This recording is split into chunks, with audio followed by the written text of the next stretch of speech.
Now, two definitions of beloved that are very strange, that are very marvelous, and the first one is too mysterious, but I'm explaining. Ashik macho unake, makicho mashuk. Ashik macho unake, he's neither the lover nor the beloved.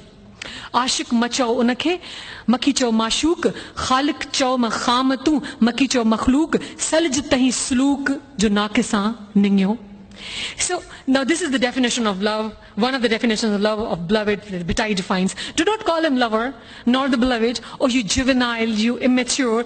Do not label him as the maker or the creator or the originator of this world. Neither he is a creature. What is he then?